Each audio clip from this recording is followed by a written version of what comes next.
Welcome to the Fantasy Champions Fantasy Football Podcast. Here's your host, Morgan Colby and Rick Lemon.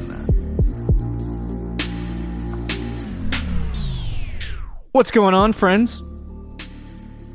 What's up? It's a fine, let me turn Rick up a little bit. It's a fine Wednesday afternoon. I think this goes out on Thursday. Yeah. But anyway, Yes. for you, it's a fine Thursday afternoon. Patriots on tonight. Patriots tonight. Mac Jones. Hopefully he starts. Now, actually, I want to see Cam Newton play 2 drives tonight. That'll prove that Mac is making headway.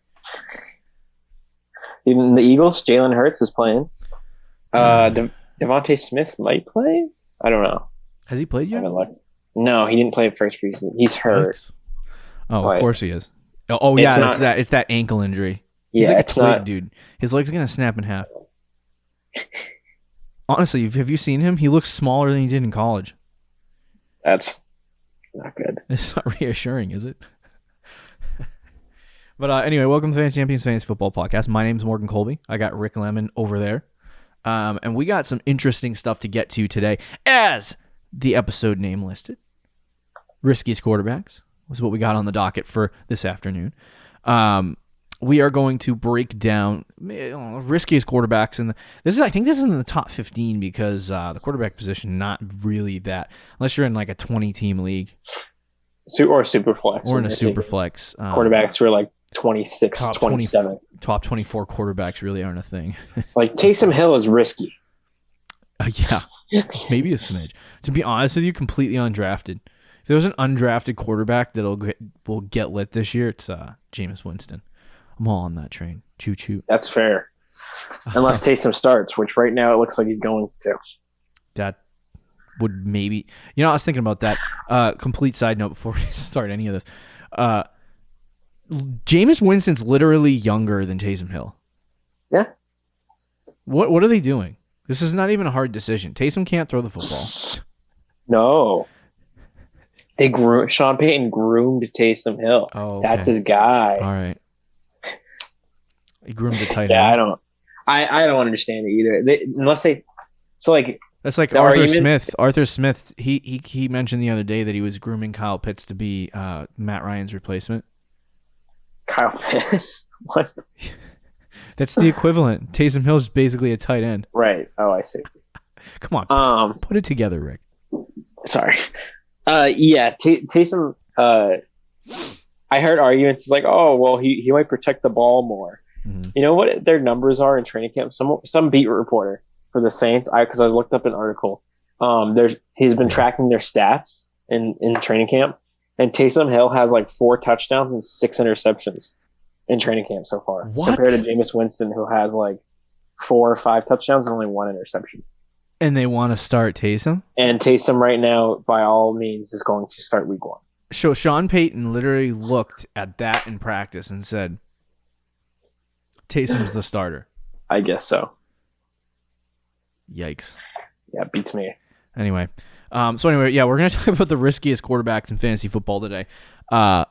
Before we do that, check our website, fantasychampions.com, Twitter, Instagram, Facebook, TikTok, anywhere you can find us. The FF Champs, the Fantasy Champions. Search those in those platforms and you'll find us.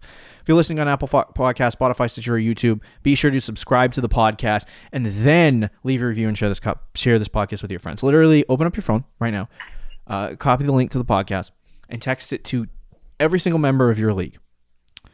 A, it'll make your league more competitive, and B, we will get more listeners. Unless you don't want to give out this advice to people. Because I would imagine that if you found somebody who you really liked their opinion and wanted to follow their advice, that you would not share it with your league mates. But you could at least like the video. Comment helps you out algorithm. So yeah. If you're watching on YouTube, subscribe, click the bell for notifications, like, comment, all that stuff. So let's jump into the riskiest quarterbacks of the 2021 fantasy football season. I'm going to forever want to say 2020 for some reason. It's like we never left. Honestly, that's fair.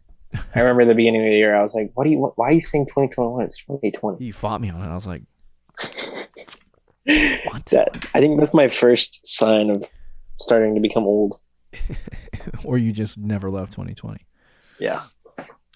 Anyway, so yeah. So just to give you a little synopsis, because this is the last time we're going to talk about risky players. I believe next week we are going to jump into mid-round targets, mock draft, and then late-round targets, and then some guys that you shouldn't draft. So we'll just straight up tell you not to draft certain guys, which is going to be fun. That'll be a much better episode than Riskiest Quarterbacks, because me and Rick are just fighting over the reason on this. Not really fighting each other, but fighting reality. Kind of just uncertain on who to put on the list. Yeah. Debates going on. So when we talk about risky guys, these are guys that have a lot of risk tied to them. Correct. And some of them are okay at their ADP to take, and they might end up on some of my teams. In fact, the first player on the list, I actually haven't drafted in that many leagues, which is kind of surprising to me. I've been drafting Tua Tagovailoa way more than him. But number one is Jalen Hurts. I feel like a couple months ago we were talking about Hurts and how he has this massive upside and he could be a top 5 quarterback in the breakout this year. And the equivalent of what's happening in that circumstance is that he is going off the board literally right now between QB 9 and 12. And it's making it really, really difficult for me to look at Jalen Hurts and be like, okay, this is a guy that I thought maybe if he was going as the 15th to 17th or somewhere around where Tua was going off the board, that I would feel okay with drafting Jalen Hurts. But now he's caught the popular opinion of everyone in fantasy football. So he's going off the board much higher.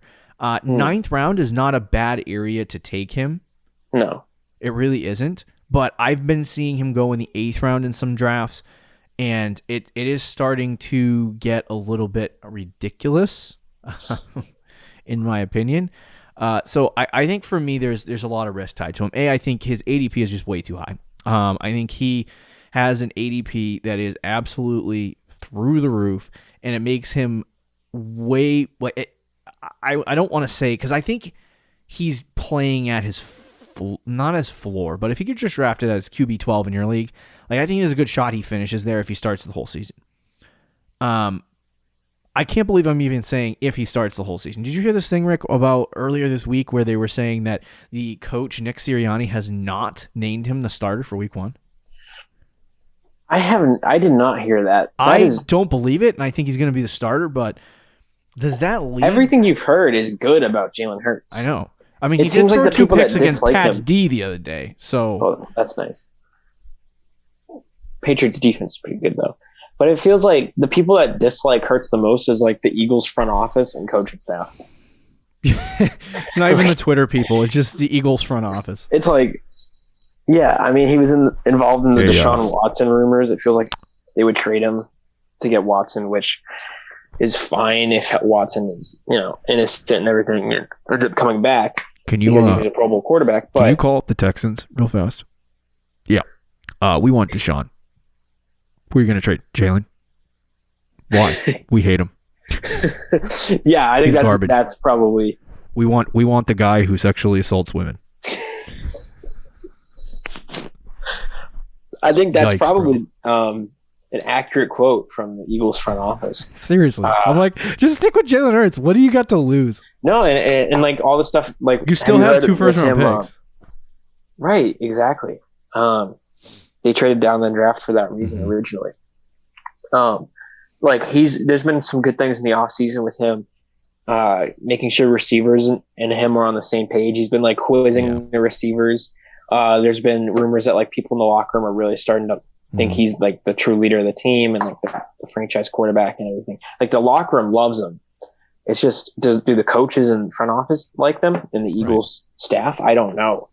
But that's, I guess, a conversation for another day. Hurts is an interesting one because we have told you before to draft him, and he's a breakout quarterback. And I think that's still fair, but there are a lot of risks with him, and that's what we're talking about today, riskiest quarterbacks. So just because Hurts has a lot of upside, the reason he's going in the 9th round is because just as equally as he has upside, he has a downside. Is he going to start the whole season? We don't really know. He's played in 4 career games, and he has a completion percentage of 52%, which is pretty gross.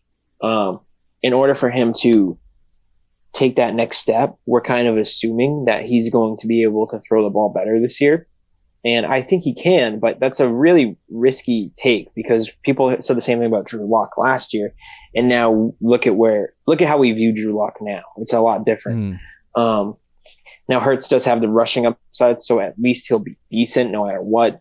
But if he's throwing 52% again, just because his rushing floor is there, the Eagles could very easily bench him because he's not performing well if the team's struggling. So right. Hurts is obviously a risky one. He doesn't have a lot of career NFL experience. We're kind of assuming he's going to have a great year, but we've never seen him do it. And at the quarterback position, that kind of is important most of the time. So yeah, he's a little risky. Yeah, I think too, for me, when it comes to Jalen Hurts, it's also, I think there's some injury risk that's tied into him because I think he's going to rush a lot. I think he's going to be in the same conversation as Lamar. Now, Lamar has stayed healthy. I think the training staffs in the NFL are really good, so I think he'll probably stay healthy for most of the season. But if you don't have the coaching staff behind you, which they either do or don't, and we don't know, considering they're not really mentioning anything and there's rumors about Deshaun Watson, that doesn't lend me to believe that they're excited about him. Right. He is a second-round quarterback, so this is not like a guy that they're tied to. You know what I mean? It's not like they're like, oh my God, we need this guy to have success. Like, it wasn't like he was a first-round pick.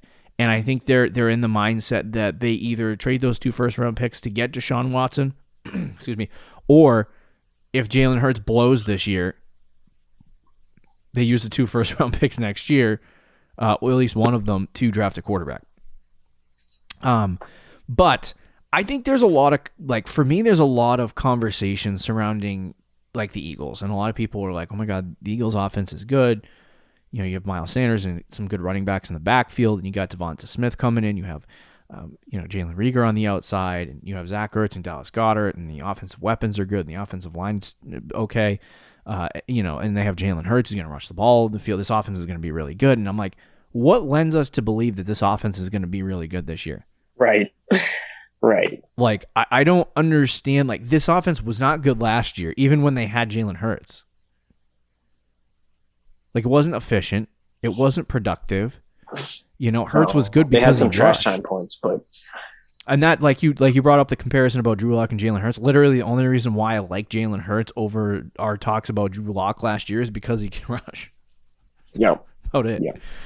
So there is a really good shot that something not so great happens, and it would not shock me if this team, because their backup quarterback is Joe Flacco right now, if they start Hurts, and he might in fantasy football produce for your team, but passing wise, he might go out there, throw 200 yards, 2 interceptions, 0 touchdowns, rush for a touchdown, and get 80 yards on the ground, and that might look like a decent day at the quarterback position, but overall, it's a terrible day for their actual franchise.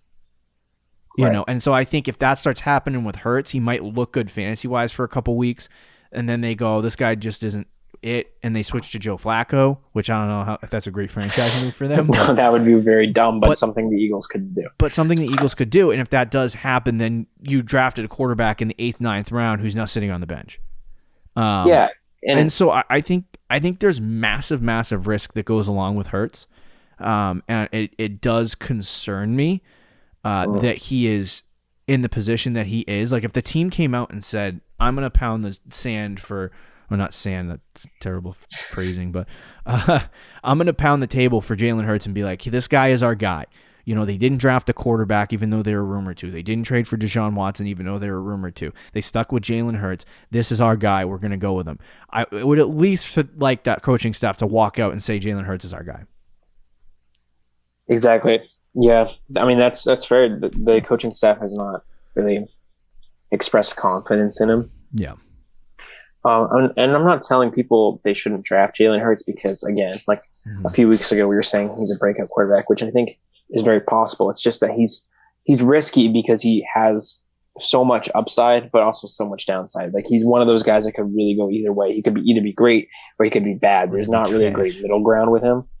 And if you look at other quarterbacks, like the top 10, top 12 quarterbacks projected to go in drafts, most of them you kind of know what you're going to get for the most part.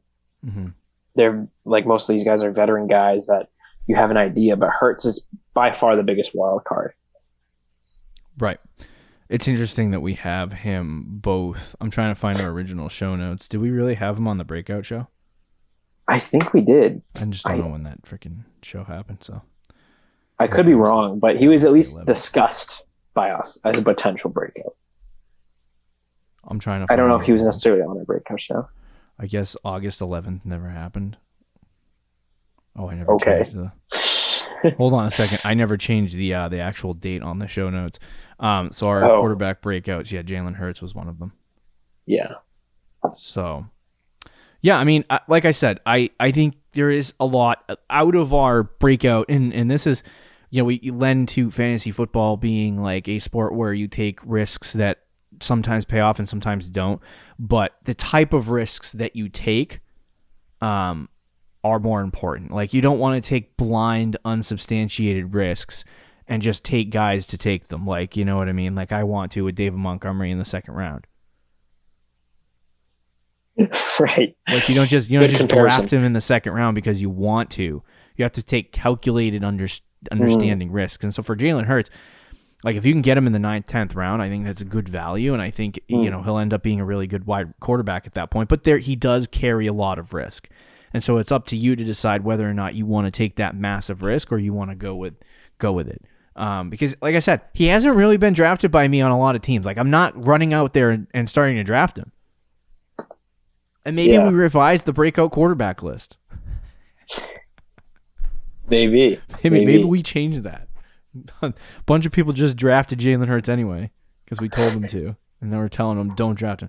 No, I think Jalen Hurts is a fine guy to draft, but he does carry a lot of risk, and that's what we're talking about. Let's talk about number 2. This is a guy I probably will not be drafting really in any leagues in redraft. It's Trevor Lawrence. And it's interesting because I love Trevor Lawrence. This is in no way Trevor Lawrence is going to bust pick. Correct. Like, he is a fantastic quarterback. I think he's going to be really good. But the expectations that people in the fantasy community are putting on Trevor Lawrence at this point are basically the equivalent to where Justin Herbert finished last year. And with all of these quarterbacks, going into their second, third years that can actually have breakout seasons and have success, I just see it very, very hard for a guy like Trevor Lawrence to repeat that kind of production from that Justin Herbert had, but also produce at the QB 14 level. You know what I'm saying? And it's like he's getting, in some leagues, he's getting drafted in the 9th round. Ahead of guys like Hurts, ahead of guys like Burrow, ahead of guys like Tannehill and Stafford in some leagues that I saw. And I'm like, I am not on that train. Like, I don't, like, you're drafting him at his ceiling at this point.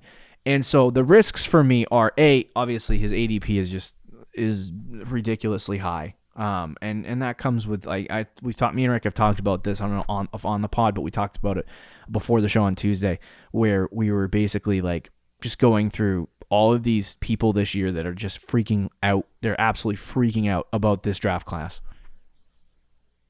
And it's like, it's good. I like it too. I think 3 of the 5 will probably be but good. It's like, let's just like, not just the quarterbacks, everyone. And it's like, let's just dial it back for 5 seconds and remember these guys are rookies. Yeah. But anyway, so for Trevor Lawrence, I think the second thing is his team's not good. Like, that offense is not good. I love Chark. I like Chenault. But it's just a lot of that offense last year was bottom in the league in rushing, bottom of the league in passing, bottom of the league in offensive line play, bottom of the league in basically every category. And that's the reason why they were the number 1 overall pick and took Trevor Lawrence. Now, does Trevor Lawrence up them to another level? Of course. But how high is that going to be? Whereas Justin Herbert last year, the Chargers just completely underperformed in the prior season. And I don't know if you remember that season, Rick, in 2019. Yeah, they had all the overtime losses. Yeah, where they had the overtime losses and the losses on the last drives and all of that stuff with Phillip Rivers. And they ended up with a top 6 pick because of it, and they took Justin Herbert. That team is a talented, good football team when Justin Herbert took it over, and the offense was good. And so that led Justin Herbert to a much higher producing team. This team has a new offense with weapons who are like people. We'll all pound the table for Chark and Laviska, but those guys aren't proven yet. They're not proven talents in the NFL. Like Chark has had some good seasons, but they're not like these star wide receivers in the NFL yet. They don't have a tight end. They don't really know what they're doing at running back yet. At this point. Yeah. So it's like for me with Trevor Lawrence, is massive risk with this team absolutely being trash, and he's a rookie. And so it's like I don't want to just pedal a guy off because he's a rookie, but if there was a guy that I was going to choose that was going to be, a successful fantasy quarterback in year 1, it wouldn't be Trevor Lawrence. Honestly, it would probably be Justin Fields. I don't disagree with you on that one at all. I know you keep now, taking what I will say draft. though, back in May, when we were still doing draft shows, I think it was our first show after the draft. Maybe it was our second. You can go back and look if you want. We were talking about quarterbacks, and I thought, and I told you, Trevor Lawrence as the 16th quarterback off the board in redraft is fantastic value, and I want to draft him there. And I remember saying that to you, and you were like, I don't know. But you were like, that's not bad though. If he's picked 16 for quarterbacks, if he's the 15th, 16th quarterback off the board, that's not bad value. And my argument to you was, he's a rookie. Obviously, he could stink, but you're taking the 15th, 16th guy. Right. His ceiling is Justin Herbert last year, who finished as QB9. Okay, QB9. Let's write that down. Herbert finished as QB9. Yikes. Okay, so that's his ceiling, but that's not bad. You're taking for QB15, if you get the QB9, outperforms that, goes a little higher. Pretty solid, yeah, it's pretty solid. Do you want to know where Trevor Lawrence is going now in Sleeper? Where? QB10. He's the 10th quarterback off the board with an ADP of 87.8, which is essentially his ceiling. So we went from drafting him at an ADP of 140, 130 to 87. And he's jumped up from a potentially decent late, 15th round pick that you can just snag as maybe he's the top 10 quarterback, to you're drafting him as a top 10 quarterback. And you're drafting him at, I think, his ceiling year 1. And I like T-Law. I think he can run the ball, which will provide some fantasy value. I think, as you said, the offensive line's not good. They don't have any tight ends. Laviska and DJ Chark I do like, but they aren't proven as NFL star receivers yet. So there's definitely some question marks in the offense, but it's not the worst, situation. Yeah, but I would just say it's not the Chargers, right? If you're talking about Trevor Lawrence, Justin Fields, Trey Lance as a complete side note, I wouldn't draft any of those guys. Trey Lance is 1206. He's not going to start a game this year. Justin Fields is 11-10, and they're stuck in the Justin Fields realm. And Trevor Lawrence is on a bad football team. Yeah, but I think out of those three, I would pick Fields. I could probably agree with you. So anyway, we did our mock draft yesterday. If you go back and watch that episode, he was drafted 10-1, almost in the 9th round. Yeah, that's gross. So I think if you're talking about quarterbacks that are extremely risky, it's Trevor Lawrence. There's so many things pointing in an opposite direction for him that I don't think, not that he can't have success this year, but I think his ceiling is QB 8 or 9 if he hits his ceiling. And I think it's more than likely that he doesn't hit his ceiling and he ends up being in the 6 or 7, in the 14, 15 range. If he finishes his QB 13, 14, that's a decent season. No, it's a good rookie season. People are going to consider him a bust because they took him in the 9th round as the 10th quarterback off the board. Sleeper has him projected, by the way, for 601 passing attempts and 34 passing touchdowns. Yikes. That's crazy. That's maybe one of the best rookie seasons ever. Yeah. Do you think he throws the ball 600 times, though? He might, but I don't think he throws 34 touchdowns. Doesn't Baker hold the record, 27? I think Herbert broke it last year. Oh, okay. All right. Anyway, all right. So let's move on to the last guy. Well, I don't want to spend too much time on this because we only got a couple minutes before I end the show. And I'd like my face to be on the outro screen. I don't know why my camera dies after 30 minutes. It drives me absolutely bonkers. Anyway, so the third guy on our list is Tom Brady, TB12, our guy, our mans for 20 years. 6 Super Bowl championships with the New England Patriots. We love you, Brady. I will continue to pound the table that he's going to be a bust every single year until he falls off a cliff. Because fantasy football is not trending in the direction of what Tom Brady does. He literally, last year, he finished, what, a QB 8? Yes. He finished QB7. last year QB7. as QB 8. I think it was QB7. And he had to throw 40 touchdowns to do it. Yeah. If he throws 30 touchdowns next year, he's going to finish at like QB 12. Lower, probably. Yeah, definitely lower, probably. And when you look at Sleeper right now, Tom Brady is going off the board at 8-7, right around the same vicinity as Jalen Hurts, Aaron Rodgers, Ryan Tannehill. All players I'd probably take over Tom Brady. I would take Matt Stafford over him. I might even take Joe Burrow over him. He's not in that tier with Russell Wilson, Justin Herbert, Dak Prescott, and those guys. And people are drafting him like he is.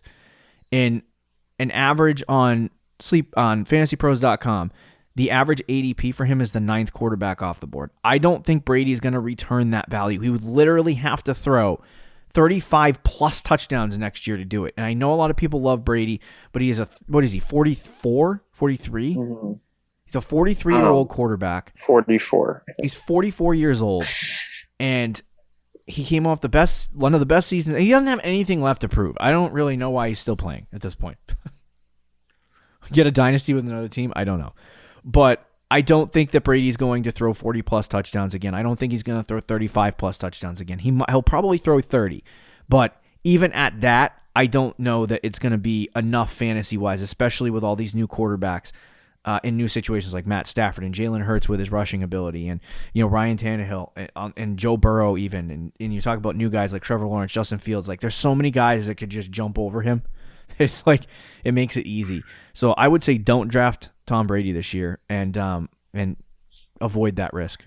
Yeah, this is an easy one for me, and it's funny because I did draft Brady last year, and I was on the Brady train last year, and it worked out for the most part. But he had to have a great season to do it. And I don't think he's doing that again this year. He's only thrown 40 touchdowns twice in his career, and one of them was last year. Oh my God. He had the 50 touchdown year, which is still a record in 2007. And then, which is probably going to get broken, by the way, now that they add an extra game to the regular season. But yeah, then he's had a bunch of years where he had 30 plus, like high 30s, but never 40 until last season. You think he's going to do that back-to-back years? I don't. Not at the age of 44. Right. And even if he has close to that, let's say he gets like 38 touchdowns. That's 12 less fantasy points. That would have put him from QB 8 to QB 11 last year with 12 less fantasy points. That's just 12 less. Yeah, right. If he only scores 30 touchdowns, he's like QB 14. He's Kirk Cousins. Yep. Yeah. He drops down a lot. Because last year, it's funny, he's going QB 9 off the board, Tom Brady? Yep. He was QB 8 last year, throwing 40 touchdowns. And Herbert played one less game than him, so he had more points per game, but finished with I think 8 less fantasy points because he played in one less game, but he would have finished higher if he played full 16. Lamar Jackson, if he played a full 16, probably would have finished ahead of Brady. That would have made Brady finish QB 10 off throwing 40 touchdowns. And you're going to draft him again, expecting the same production. I wouldn't be so sure about that. Yeah, I find that absurd. And these are Brady guys. We're New England Patriots. I think that is extremely interesting what you pointed out, that if Brady, if he just throws 5 less touchdowns in a 4-point touchdown league, that's 20 less fantasy points. Yep. I did that math right? Yeah. And that puts him at Kirk Cousins area, QB 12. Yep. And if he throws 30 touchdowns, which is 40 less fantasy points than last year, he ends at QB 13, QB 14. So, I mean, I I can't justify taking a quarterback like Tom Brady, who has no rushing upside, like zero rushing upside, who has zero rushing upside, and who literally relies on passing for fantasy football. And you look at some of these guys, around him: Patrick Mahomes, Lamar Jackson, Dak Prescott, Kyler Murray, Russell Wilson, Josh Allen, Justin Herbert. All of those guys have rushing upside in some way, shape, or form. Right. Jalen Hurts, Ryan Tannehill, they have rushing upside. The only guys that don't, does Rodgers have rushing upside? I don't even know. A little bit more than Brady. Yeah, more than Brady. Even Stafford maybe might rush for more than Brady, game. probably. Yeah. One fantasy point a game on that. Brady provides zero. He might get negative yards. Yeah, it's pure passing. So it's like, and I love Tom Brady, but having in this day and age, having a quarterback who has and provides no rushing upside is not effective for your fantasy team in any way, shape, or form. And it's like, if you're going to draft a quarterback in the 8th round, you might as well just jump up 2 rounds and draft Russ or Justin Herbert. Yeah. You know what I'm saying? Or Right. wait and draft Tannehill, Stafford, or Jalen Who, Hurts. by the way, Tannehill finished ahead of Tom Brady last year by a single fantasy point and added Julio Jones. And people are to his taking him offense. at 9-2, 9-3. Yeah, that's ridiculous. So I look at this and I think that Brady is an easy no draft, and I think people are just, every year it's like Brady's done. Brady's done. He's over with. Like he's not going to be good anymore, right? And everyone says that every single year about Tom Brady. And so I think people are just kind of like fed up.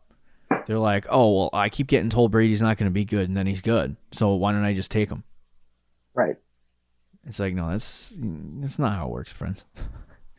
But it's just 44 years old. Like, that is commendable that he has played that long. But I'm like, it really is. Like, I don't see there being any kind of fantasy upside for him in terms of like if he was like in the 12th to 15th round, the upside would be there, obviously, right. Which is where he should be getting drafted, by the way. But people are going to draft him because his name is Tom Brady. This is similar to the Odell argument we had on Tuesday, where Odell is old, injury prone, and hasn't had a wide receiver 1 season in like 4 years or whatever it is. Yeah. And it's like, it's a similar conversation where it's like, you're just going to draft him for his name.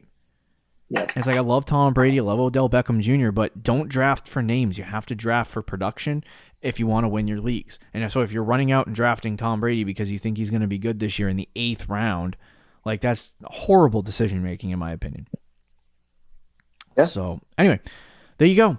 Risky quarterbacks for the 2021 fantasy football season. Jalen Hurts, Trevor Lawrence, Tom Brady. There's probably more. We'll probably throw a quarterback or two on the Do Not Draft show that we're going to do in a couple weeks. It should be fun. It should be interesting. We got a large slot of more preseason football. Week 2 of preseason. Next week's the last week of preseason, and then we got the real season. See you later, friends. Later. Thank you for listening to the Fantasy Champions Podcast. Make sure you subscribe on iTunes and YouTube, and follow us on Twitter @TheFFChamps.